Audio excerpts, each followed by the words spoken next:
प्रिय विद्यार्थियों, मैं प्रहलाद साय वर्मा, सह आचार्य संस्कृत, बाबा नारायण दास राजकीय कला महाविद्यालय, चिमनपुरा, शाहपुरा, जयपुर।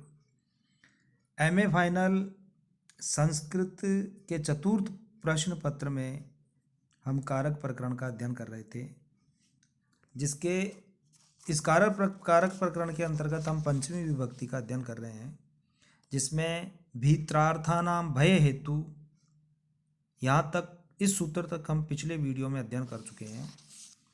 आज हम पढ़ने जा रहे हैं पराजय रसोढ़। इस सूत्र से आज हम इस वीडियो में पढ़ने जा रहे हैं पराजय रसोढ़।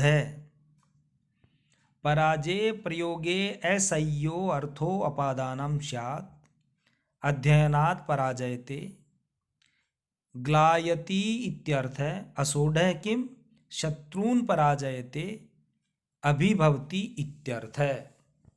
अर्थात परा उपसर्ग पूर्वक जी धातु के योग में, जी धातु से पहले यदि परा उपसर्ग लग जाए तो उसके योग में असह्य वस्तु की अपादान संज्ञा होती है। जो वस्तु असह्य है उसकी अपादान संज्ञा हो जाती है और अपादान संज्ञा होकर पंचमी विभक्ति हो जाती है। उदाहरण के लिए है अध्ययनात् पराजयते, अध्ययन से हार मान रहा है। जब किसी के लिए अध्ययन असह्य या कष्टकर हो गया है तो उपर्युक्त नियम से पराजयते के योग में अध्ययन की अपादान संज्ञा होती है और उसमें पंचमी विभक्ति हो जाती है। इसका भाव है अध्ययन से थक गया है। असोढ़ किमिति, असह्य वस्तु की ही अपादान संज्ञा होती है। ऐसा क्यों कहा? इसलिए कि शत्रून् पराजयते, शत्रुओं को हराता है। अभिभवति पराजित करता है। या शत्रु की अपादान संज्ञा नहीं होती क्योंकि वह असह्य नहीं है। शत्रून् में कर्म में द्वितीया हो जाती है। अगला मंत्र है वारणार्थानाम ईप्सित। वारणार्थानाम ईप्सित। वारण का अर्थ है प्रवृत्ति का विघात, किसी कार्य में लगे हुए को रोकना। वारणा करना अर्थात उसको रोकना। वारण अर्थ वाली धातुओं के प्रयोग में, वारणार्थानाम धातुनाम प्रयोगे कि धातुओं के प्रयोग में ईप्सितो अपादानम स्यात्, ईप्सित वस्तु जिससे हटाने की चाह होती है उसकी अपादान संज्ञा हो जाती है। उदाहरण के लिए यवेभ्यो गाम वार्यति, यवों से गाय को हटाता है। यव से गाय को हटाना चाहता है, अतः उपर्युक्त नियम से यव की अपादान संज्ञा होती है, क्योंकि जो हटा रहा है उसको यव ईप्सित है, इसलिए यव में पंचमी विभक्ति हो जाती है और यवेभ्यो बन जाता है और अपादान में पंचमी विभक्ति हो जाती है। ईप्सित है कि जिससे किसी को दूर करना अभिष्ट होता है वही अपादान होता है। ऐसा क्यों कहा? इसलिए कि यवेभ्यो गाम वार्यति क्षेत्रे में क्षेत्र अभिष्ट नहीं बल्कि यव अभिष्ट है, अतः क्षेत्र की अपादान संज्ञा नहीं होती और उसमें अधिकरण में सप्तमी ही हो जाती है। अगला सूत्र है अंतर्धौ येना दर्शनम इच्छति। अंतर्धौ येन अदर्शनम इच्छति। अंतर्धि का अर्थ है व्यवधान। व्यवधाने सति यत् कर्तृकस्य आत्मनो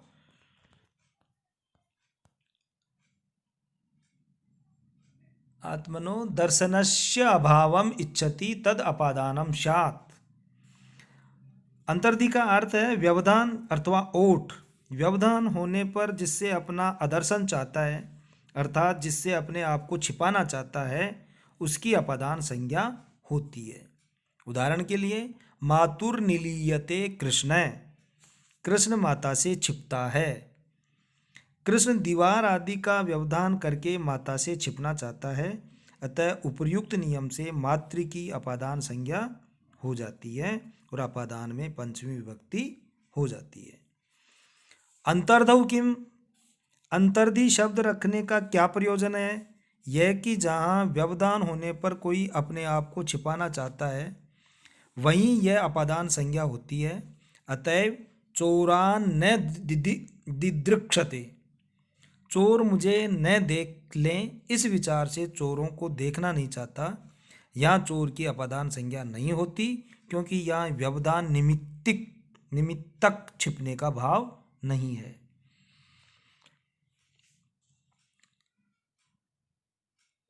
इच्छति ग्रहणम किम, सूत्र में इच्छति अर्थात चाहता है का ग्रहण क्यों किया?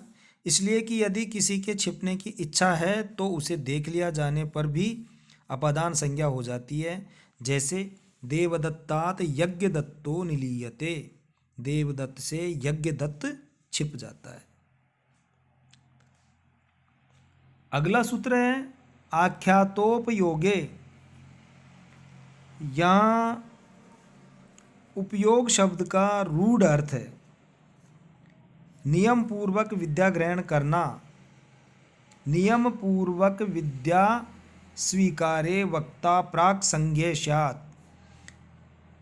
नियम पूर्वक विद्या ग्रहण करने में अध्यापक या शिक्षक या आख्याता की अपादान संज्ञा होती है।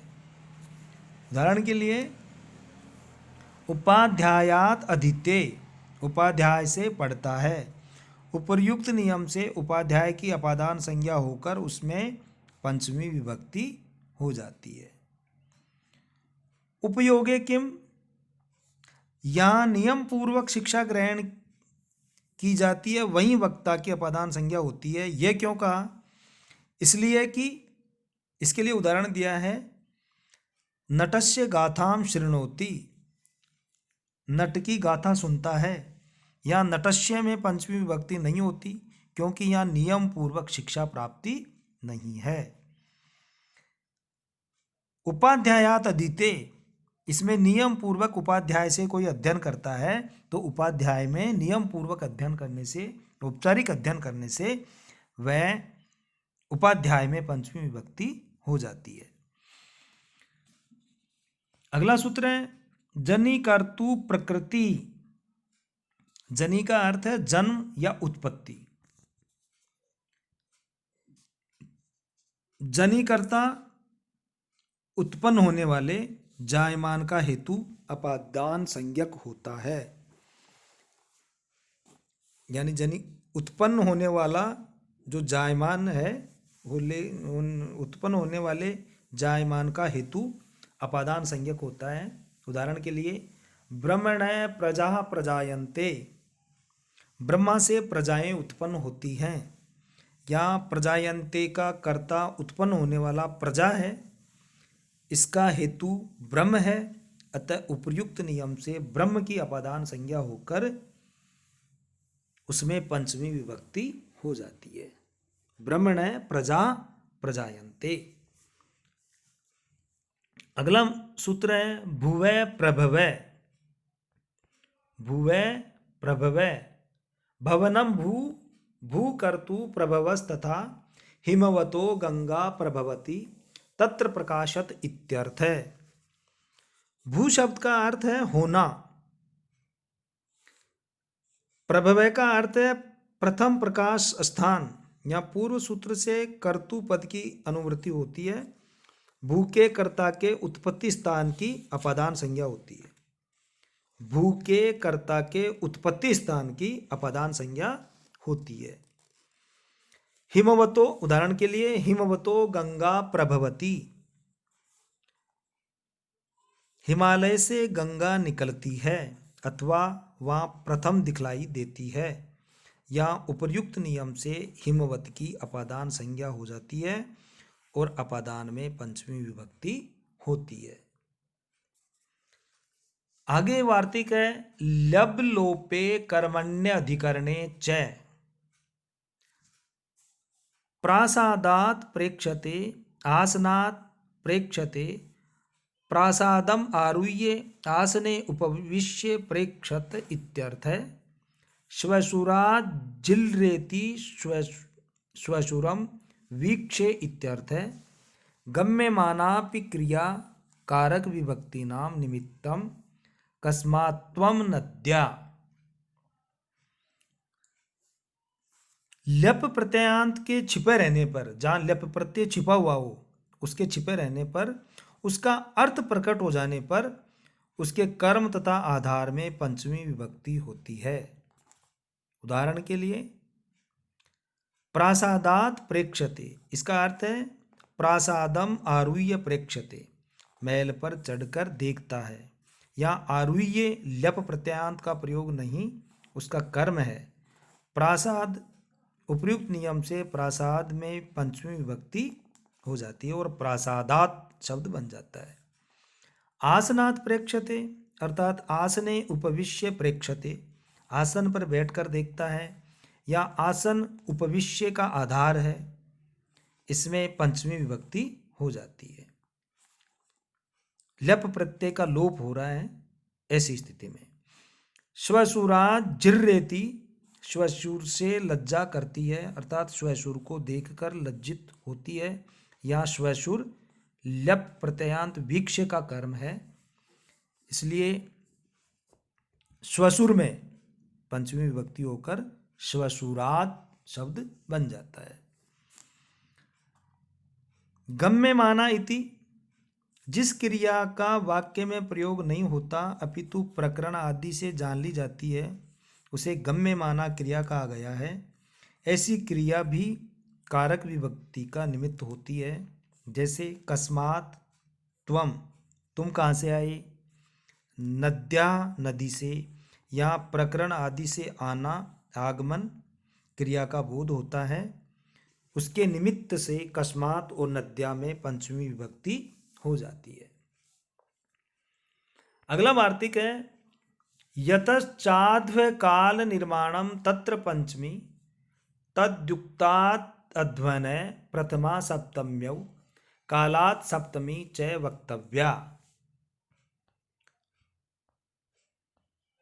वनात् ग्रामो योजनम योजने वा कार्तिक्या आग्रहायणी मासे,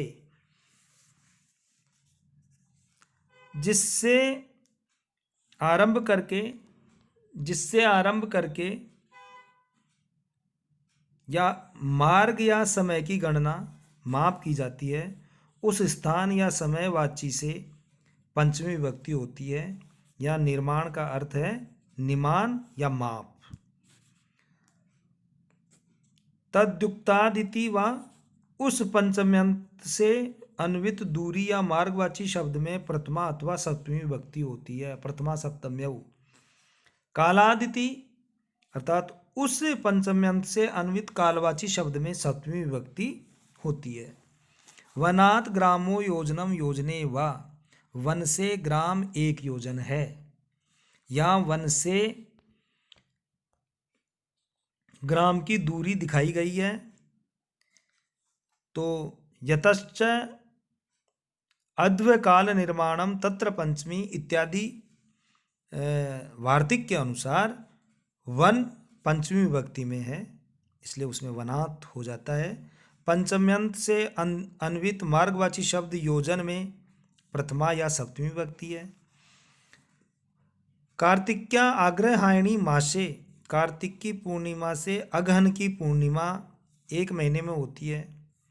यहाँ कार्तिकी से आग्रहायणी का अंतर दिखाया गया है, अतः कार्तिकी में पंचमी विभक्ति है कार्तिक्या, और मास भर का अंतर दिखलाया है, अतः मास में सप्तमी विभक्ति होती है।